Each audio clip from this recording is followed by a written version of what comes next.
So thanks everybody for joining this afternoon. We've got a great presentation planned, and I would like to introduce and welcome Dr. Esther Pak to present today. Dr. Pak is an assistant professor of medicine at the University of Pennsylvania, where she works in the heart failure palliative care space, and she's going to talk to us a little bit about that intersection of heart failure care and palliative care. So, Esther, thank you so much. Looking forward to see what you have to share with us today. Thank you. Again, greetings from Philadelphia. I'm on faculty here at Advanced Heart Failure at Penn, and I'm also palliative care boarded. So I'm hoping to present how to be the ultimate heart failure provider in being more comfortable in providing primary palliative care. Trying to advance my slides. There we go. So this is a brief outline of my talk. We're going to talk about how the advanced heart failure population has immense palliative care needs. That's going to take not only our specialty palliative care or hospice colleagues, but also us as primary cardiology providers providing palliative care as well to meet those needs. And I want to reassure you that you as a heart failure provider are in the best setup to do this, and your patients want you in particular from your specialty to have these conversations.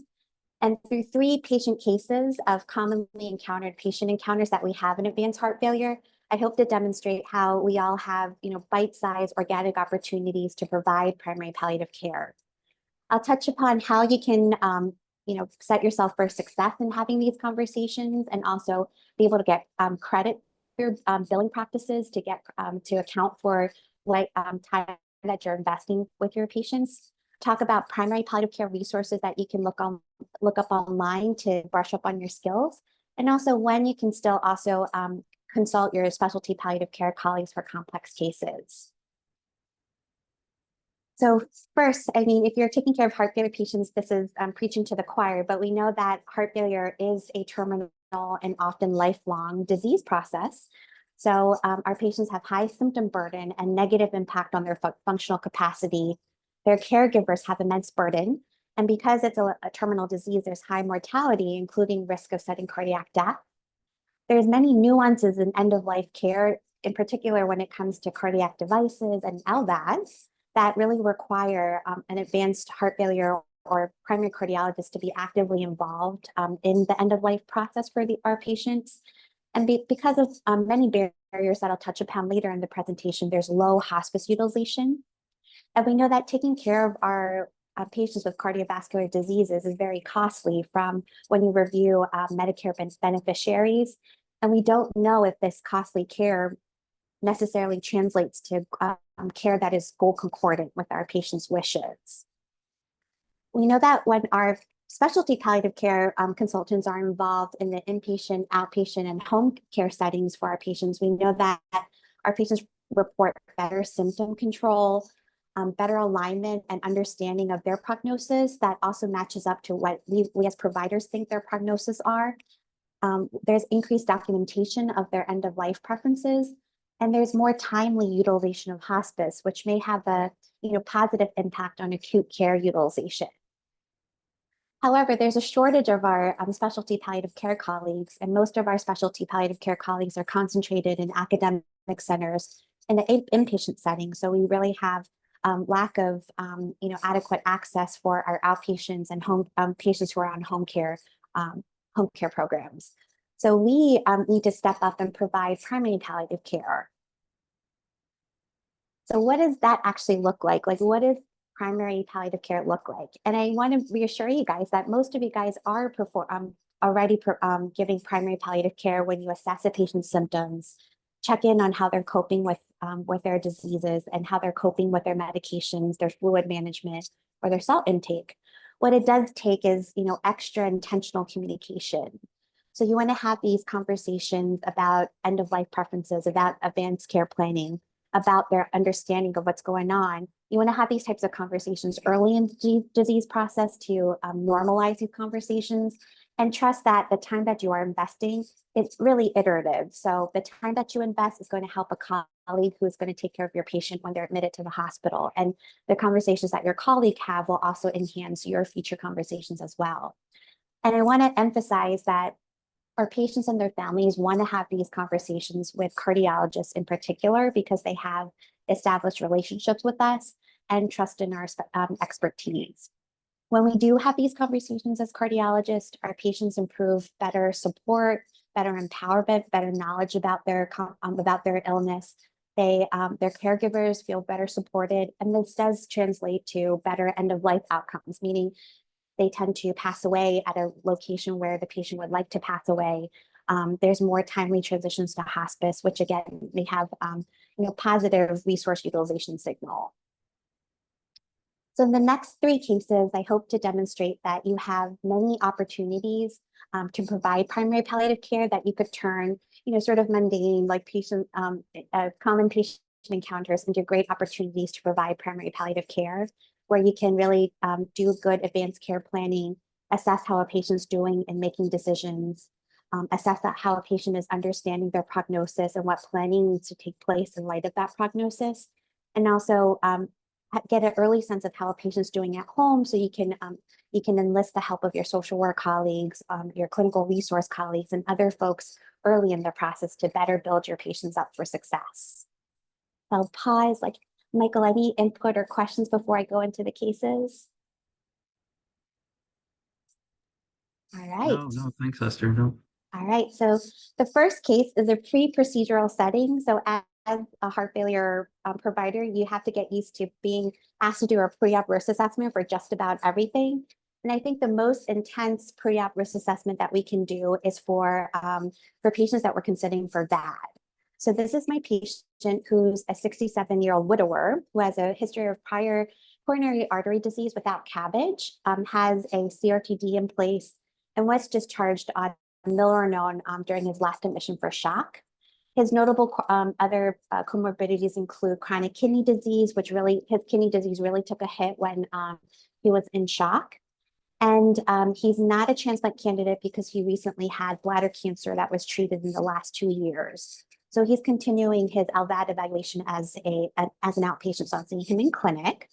And I think this is a great sort of opportunities to, again, make sure that a patient understands how they're doing from a disease standpoint, like, understand why we as the heart failure group are really worried about him and are proposing like a big, large cardiac surgery that's required of getting a VAD. We want to gain a sense of where he's going to need help so we can plan for more support at home and also document his healthcare proxy and surrogate decision makers.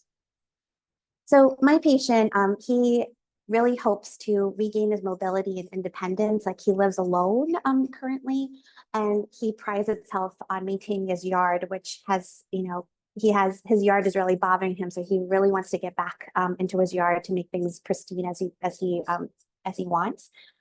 And we want to gain a sense of what his values are, what he's willing to accept, like what his expectations are, because we are in particular worried about his renal disease and how that's going to portend in the post-operative course, in terms of our fear of risk of renal failure and needing dialysis. So we want to gain a sense of what his expectations and how he's going to adjust post-surgery. So this is the sort of practice that I go through, especially for higher risk patients. What I want to do as a provider is to identify risk factors that we can make better and risk factors that we have to live with, and also do a good job in making sure our patients understand that this risk puts them at a higher vulnerability to a prolonged ICU course, which means that they may not be able to go home or not have the functional capacity that they would want for a certain period of time. What complications are my patients vulnerable to, and how should we communicate about these complications to our patients? And especially for VAD or for transplant surgery, I do this practice more in depth and making sure that my patients and their families understand. For certainly like lower risk procedures, you're not going to do this as deeply, but this is sort of the big list of questions that I have depending on the risk of procedure. So the HeartMate risk score, in particular, to LVAD patients, can be helpful to sort of frame like how you go into a patient, like what you should be worried about. So for this patient, mainly based on his worst sort of his BUN and creatinine numbers, like when he was in shock, he had a lower than average survival risk score. When I reran the numbers again with his improved renal, his creatinine and BUN on milrinone is slightly better, but like post-surgery, you want to see what the worst risk score with the highest risk score your patient can get to better inform your conversation. The other thing is you want to also talk about not only the risk of surgery, but what they can expect or what they should expect after having an LVAD. So they've heard it before. So when they do, God forbid, they do run into complications or do run into issues that they've sort of heard about it before and have had time to think about their preferences. So for my patient in particular, we really honed in on his renal disease and how that might increase his risk of renal failure or having acute kidney injury similar to when he was in shock that might require him to be in the ICU for a prolonged setting, that he may require temporary dialysis. God forbid, if he were to end up on dialysis, we may have a challenge in finding dialysis centers closer to where he lives that would be able to accommodate LVAD patients. So we try to think about those specific complications for this patient. Before any procedure, I want to make sure that I confirm and document a patient's healthcare proxy. So what I tell my patients, if you're not able to speak for yourself, like who do you trust to make decisions for you? And make sure that you are documenting that. So medical legally, it takes 2 physicians to confirm the same healthcare proxy, and that's good in the electronic record. If a patient were to go to another health system that doesn't have that, they sort of have, and the patient's not able to speak for themselves, they go through a legal hierarchy. So I'll go back to the prior slide, but usually a legal spouse is number 1, then adult children, adult parents, siblings. So there is an order. So if a patient especially if a patient has a healthcare proxy that's outside of this order, it's a good idea to make sure that they've had their own healthcare proxy that often just requires a notarization. If a patient does want to assign like any other authorities, like the ability to make medical payments, that does require a lawyer. So that would make a patient surrogate decision maker or power of attorney. So that does require additional paperwork. But a healthcare proxy, an electronic chart just needs 2 physicians, and a patient just requires a notarization of their healthcare proxy. So this was important for my patient because he wanted to designate a sister who's a retired nurse. But again, his sister is sort of lower than his adult children, for example, who live out of state. So that it was important to document that in the chart. I find that when documenting or confirming a healthcare proxy is also a sort of sneaky opportunity to confirm a patient's preferences for life resuscitation procedures. And now I frame that as, hey, this is one of the hardest decisions someone else would have to make on your behalf. Like, have you thought about what you would want if you were to die? Meaning if your heart stops or you can't breathe on your own, there's resuscitation procedures that we could do that don't always end up in good outcomes. Meaning if you have a serious heart condition, for example, we're not often successful in bringing you back to life. And even if we were, you may need to be in an intensive care unit hooked up to different life support machines. So once I say that, patients, it does stimulate like what they would want. Some have said like, no, I've seen my parents or loved ones go through that. I don't want that. So I've been able to complete like DNR paperwork, just by bringing up this question. So for my patient, we documented his sister has his healthcare proxy. And, because of the concerns that we shared, his daughter planned to come from out of state to stay with the patient after his LVAD surgery and to stay with him for some time after. And he had plans to meet with his lawyer to discuss his living will and power of attorney. So any comments or questions before I go to the next case? Hey, Esther, this is Pranav. I had a quick question, a couple of questions. Yeah, one was for the healthcare proxy, if you said 2 providers have to provide it, if in the outpatient setting, Yes. if you have, you'll be the person, could it be like a nurse or does it have to be like a physician or? No. So 2 providers. I think Epic has a chart where like if 2 people have clicked on the healthcare proxy, that counts too. So I think there's different ways that it's being confirmed in the system. Yeah. Awesome, thank you. And then another question, in terms, I think one thing that's hard is that, sometimes patients, they say that their goals of, like initially they don't want an LVAD because their goals of care really don't, meet that, but then they get kind of sicker and then it changes. I guess, how do you kind of reconcile that where, their goals kind of change and you're not sure whether they're just kind of worried about, obviously the alternative is death and, sometimes. I guess, when they say one thing and they kind of mention one thing and then suddenly they change their kind of goals, how do you kind of reconcile that? So I certainly say, like, putting things in writing doesn't commit anybody. But I try to delve into deeper, like what's the main fears about going forward with LVAD surgery? What are the main concerns, like, and then try to address those sooner than later. But yes, everybody is allowed to, like, change their mind. But I do warn patients, like, look, if you wait longer, you may lose, like, you're more fit now, like your kidney function is really good now. I can't guarantee, like, how circumstances are going to be later. That's only going to increase your risk of surgery or increase the risk of complications post-surgery. Awesome. Thank you. Yeah. So next is a post-hospitalization or post-discharge clinic visit. This is a great time to assess, what we can do better to help a patient be more successful in the home and ambulatory setting. So this is another patient of mine, a new patient visit for a young patient. He's 46. He has a long-standing history of non-ischemic dilated cardiomyopathy. He's had issues with arrhythmias in the past, and he's coming in for a new patient visit after a admission for shock. So his history, like, he's been told that he has a very sick heart for a very long time. He had one heart failure admission in 2017 due to dietary indiscretion and did not have any admissions until then. But 2 years ago now, he was admitted in the setting of recent progressive shortness of breath, having to decrease doses of his goal-directed medical therapy due to hypotension and AKI. And he came in really hypotensive, needed to be on vasopressors that was initially switched to milrinone due to concern for cardiogenic shock. And he has a very severely dilated cardiomyopathy, one of the biggest, LVIDs that I've seen in my career. And his index was pretty poor on milrinone 0.25. And I saw in multiple areas in his progress notes and discharge summary that he wanted to leave the hospital. He wanted to be weaned off milrinone, although his providers were very concerned about his cardiogenic shock. And when he came into office, like, usually if a young patient is tachycardic, that makes me tachycardic too, but it got a little bit better with just calming down. He had relative hypotension, although he was symptomatic. I knew his BMI was a non-starter for transplant, at least now. And from a volume standpoint, it looked like he was doing okay from his discharge, but I had to switch him from carvedilol to metoprolol to give me more blood pressure room for afterload reduction.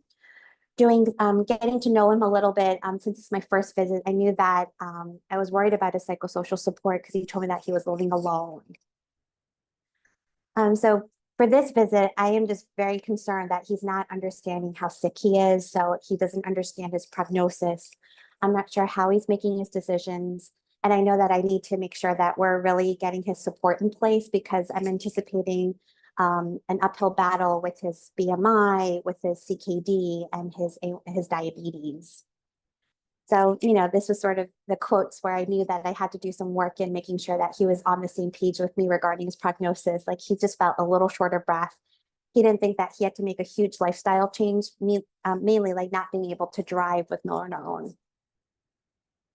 So when it comes to prognosis, we know that even the health, like what we consider our healthy patients, so those who are ambulatory, non-inotrope patients still have a significant mortality. So this is based on the Roadmap and Metamax registries.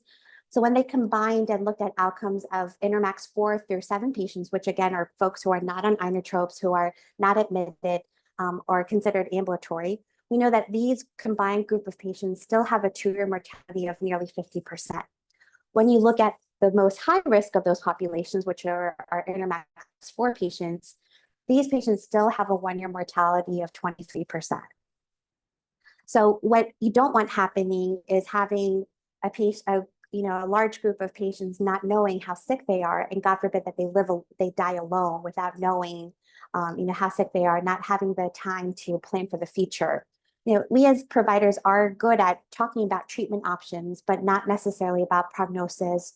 And then in light of those prognosis, eliciting goals so we have time to implement those goals and preferences. So how can we best approach prognosis? So you want to make sure that you yourself are setting yourself up for success and also setting up the patient. So SPIKES model is a great acronym to go through mentally to make sure that you are, making sure that you have the appropriate settings. So giving a patient a warning, like, hey, we're going to talk about tough things, like who else should be included in this conversation? Who do you want to bring to your visit? Like, who should I call? And I think in this day and age where we're able to do video calls, FaceTime, use Blue Jeans or Teams or Zoom to include other folks. Like, it's great to enhance the visit with other folks' involvement. Making sure that someone is covering your phone or your pager like while you're having this conversation, especially in the inpatient setting, so you don't have that distraction and you're able to give a patient and their family your full attention.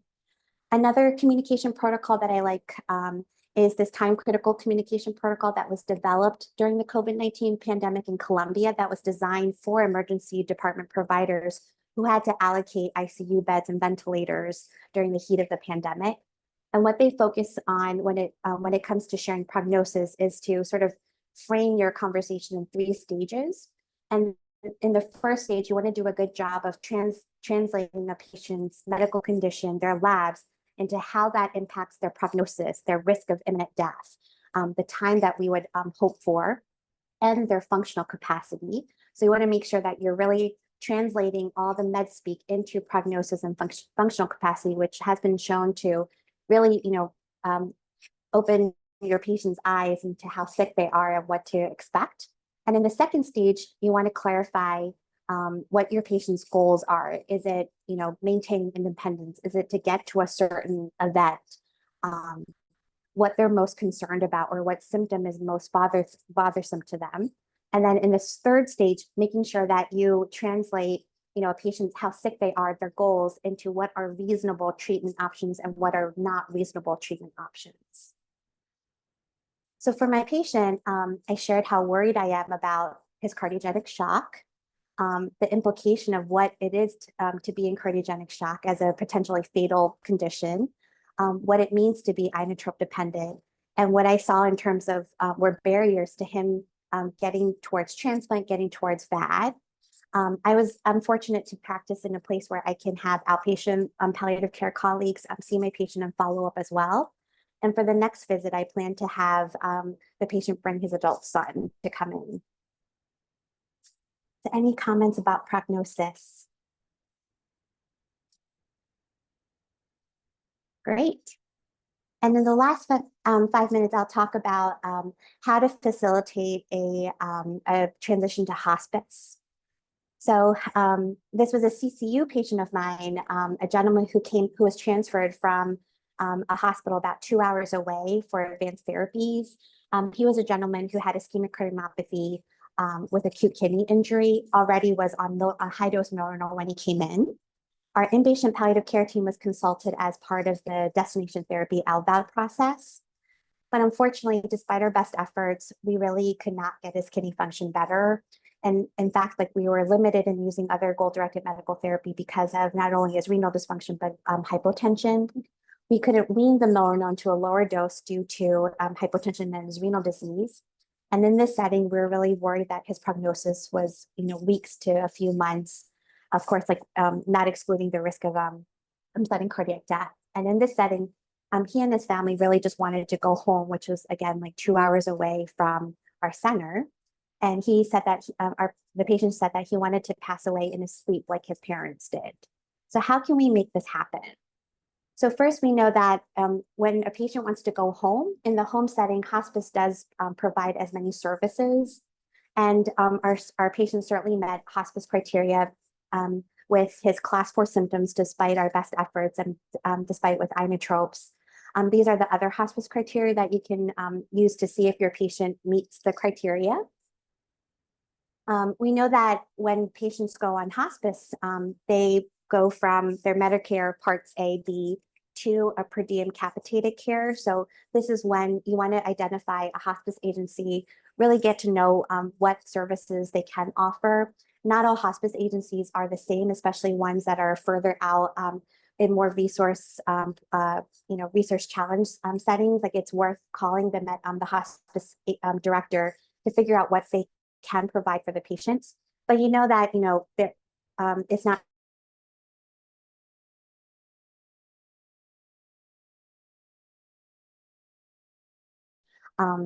And also to know that hospice care does have benefits. There are certainly challenges in getting the patients to transition to hospice, but it does come with services that available elsewhere. Like there's bereavement support for patients 1 year after a patient death. And, hospice teams are really good at ensuring a patient's comfort and making a patient comfortable in their home. You don't want to forget about for veterans, if they elect hospice care, they may still able to get concurrent care as a veterans. For example, for Medicare patients, they may not be able to afford milrinone, for example, if the hospice agency is not able to support that. But a vet may be able to get inotrope therapy covered separately from their home hospice services. So there are barriers to hospice, which I feel is mainly a communication or planning barrier. There's difficulty in prognostication of our heart failure patients because there are so many ups and downs. And also our patients and the hospice agencies aren't adequately prepared to care for the patients. So it does take a lot of teamwork. So how can we also address barriers?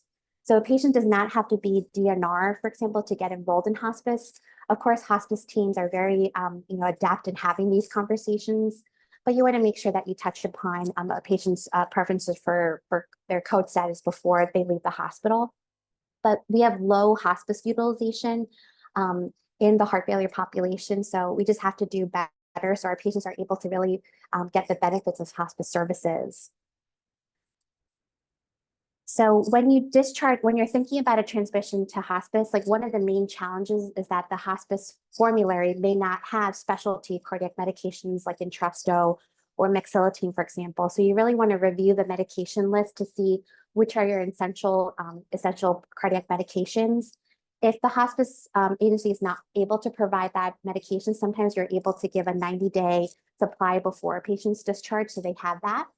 You want to have a plan for anticoagulants and antiplatelets because a patient may run into complications on those medications without those plans. And really have a diuretic algorithm, like, make sure that you're sending your patient out with PRNs, extra diuretic doses, or loop or thiazide diuretics, so they have an escalation plan that doesn't require an extra phone call or an extra visit to manage symptoms. Before a patient leaves the hospital, make sure that you address their tachytherapies. We usually recommend deactivating tachytherapies before discharge and continuing pacing, as especially for folks who are pacer dependent, and also to have a plan for inotropes. So some hospice agencies may be able to support inotropes. Some may be able to support milrinone with a specific plan for when to wean the milrinone or when to discontinue the milrinone. Or some hospice agencies maybe say like, oh, you can have it running in the ambulance or transport, but they get home and discontinue. So for every for milrinone plan, like you may have different options. So it's good to know like what your options are before you discharge the patient and discuss it with the patient and their family and the hospice team. So for this patient, we simplified his medication list. We deactivated his ICD and had a plan in place to figure out like when we should wean the milrinone or discontinue the milrinone and how his vitals were doing, how his renal function was doing over time. And we decided to work with his outpatient cardiologist who was more local to him, and we communicated the plan with the outpatient cardiologist as well. And he did end up being on home hospice services for about 6 weeks before he passed away. So we can get credit for having these conversations for our patients by time-based billing. So if you're seeing a high-risk patient, you can see if you can have a longer patient visit, so you can allocate more time and get credit for that time. So what I do for my discharge clinic is that I have an hour for all of my patients. And again, just to reiterate, like during these visits, feel free to call, FaceTime, video call other family members, other providers, other caregivers to really enhance your conversation and to document that conversation. So real quick, there's great resources online for primary palliative care skills. So I would recommend the Center to Advance Palliative Care website. They have videos, articles, webinars, a wealth of different resources for whatever topic that you want in palliative care. When it comes to decision aids for specific cardiac devices like ICDs or LVADs, I would recommend the Colorado program, which has decision aids that you could even share and go through with your patient. I recommend Keith Sweat's preparedness planning when it comes to advanced care planning specifically for LVADs. And the ACC Lifelong Learning Oversight Committee also has primary palliative care modules that you can go through. So I don't want you to forget about our specialty palliative care. Like certainly you should consult that when you have DT LVADs as part of the CMS mandate, and also for complex situations where having their expertise and their dedicated time and will also help your patients. So that is all I have to share.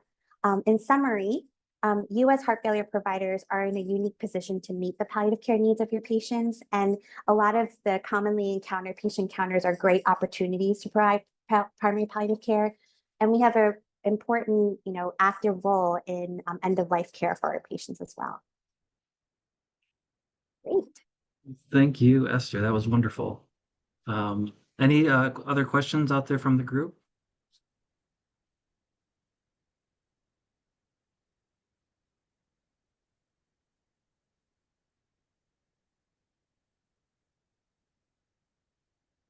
We had talked a lot earlier about a number of things. So I guess one of the things you didn't dive into too much was about ICD deactivation. Do you have any tips or tricks about negotiating, or not negotiating, I guess, discussing ICD deactivation with patients that have advanced heart failure?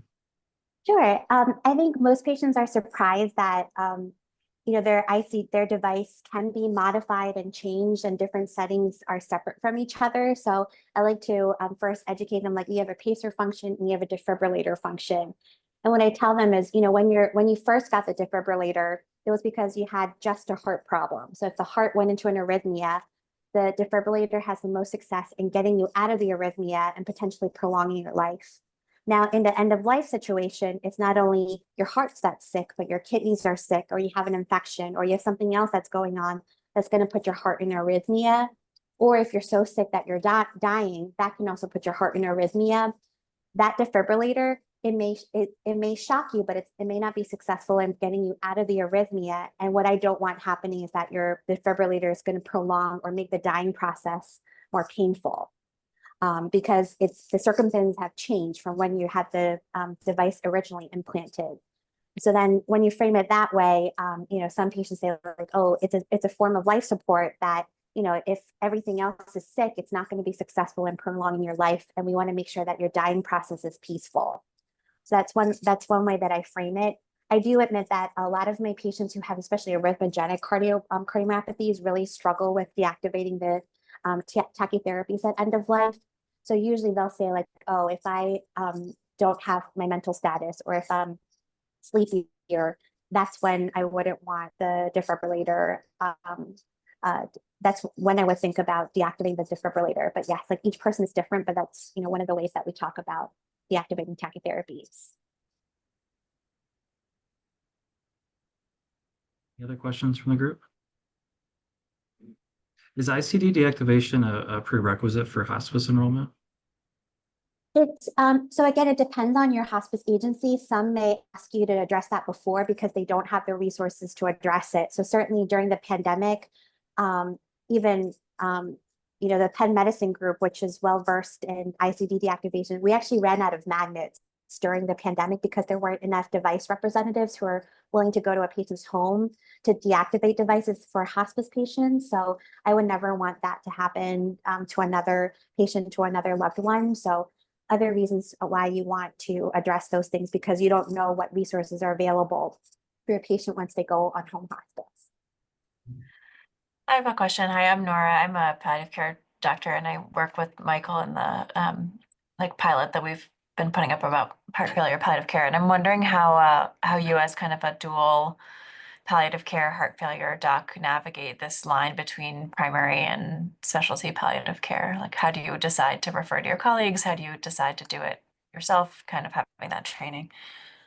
Sure. So certainly when I'm in my palliative care bucket, like, I'm not someone's primary cardiologist. Like, I'm not, I can't bill for both.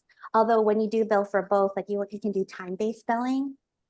So, Michael, in terms of like how you're billing, like, you want to make sure that it's a consult, and also like address the patient's symptoms in your note, like, aside from what your primary cardiology colleagues are also addressing. When I refer to specialty palliative care is when I think a patient would benefit from having someone neutral in their system and meeting them. So especially for any transplant evaluation, any DT-LVAD evaluation, our patients are sort of pressured to presenting the best version of themselves during the eval process. So I think having our specialty palliative care colleagues are helpful in that way, that they're able to, a patient can say like, look, I'm really worried about this, or I really have challenges in, getting my medications or doing this, or I struggle with this aspect of my care. Like they may be more open with our palliative care colleagues, or our palliative care colleagues are so good at, not using medical speak, and that, we get a better understanding of where a patient's not really getting things, or where a patient's not getting really understanding what's going on, like when our specialty colleagues are in place, are seeing our patients. So, for the eval process, I like having our specialty palliative care colleagues to be a neutral, safe person, safe group for our patients. And also when there's really complex, like even for complex transitions to hospice or complex discharge planning, or a patient's not quite there yet in not being in the same page as the providers, I think is also a great opportunity to have our specialty palliative care involved. And then the other question I have is for how you've kind of advocated to keep your visits longer in your health system. Like how did you go about getting your long visits?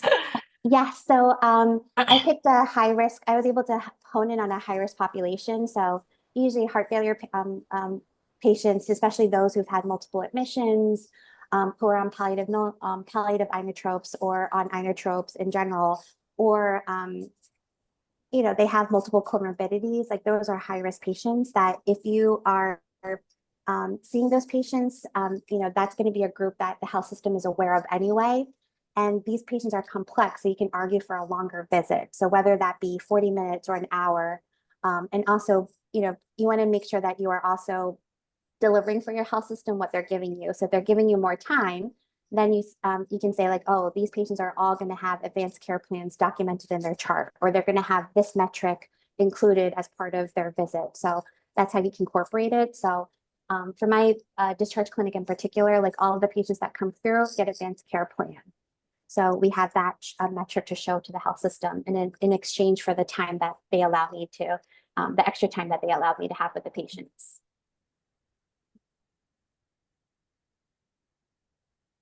Hi, just part of again. Another question about I think one thing about like pre-procedural when we're kind of addressing that again.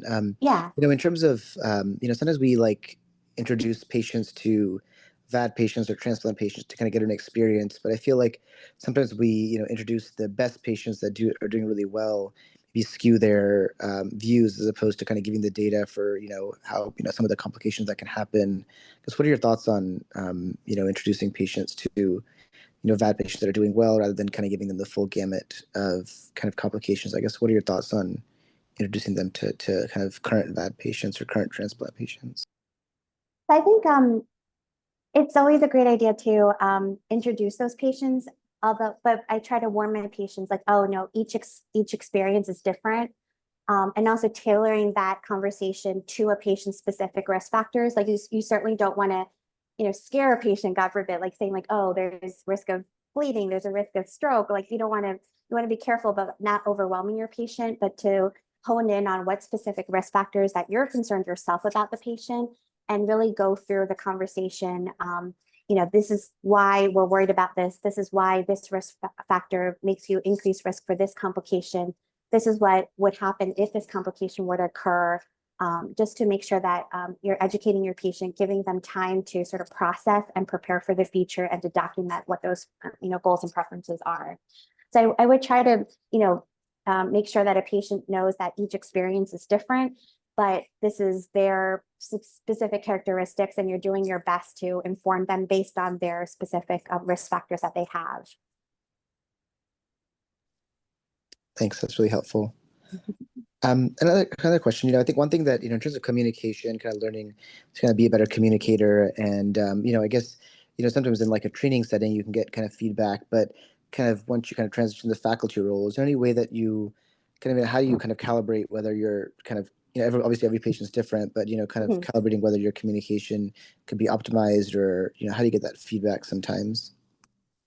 So I ask the patient directly, like, because I want to make sure that they understand and their family understands. Like that's the main goal. So I'm like, look, like I am really worried about you. Like how am I doing? Like, what is your understanding of what we just talked about? What do you need me to repeat? So that's who I ask first. And usually, when I do, especially goals of care discussions in the hospital, I often come with our social workers, our clinical resource coordinators, with other trainees or other healthcare providers. I'm asking like, oh, how do you think that went? Like, what do you think we should follow up? Or what are some to-dos or what other topics should we cover again? So I'm asking for feedback from the team members. Or I ask them like, oh, please, if the social workers, I'm going to meet with a family about discharge planning and they're running into issues, to make sure that I get that feedback as well. Oh, that's really helpful. Thank you. All right. Well, again, Dr. Pak, thank you so much for all the time that you've given us and the expertise that you've shared with us today. And thanks for everybody for joining us on this rainy Monday on the eastern part of the U.S. Thank you, everyone.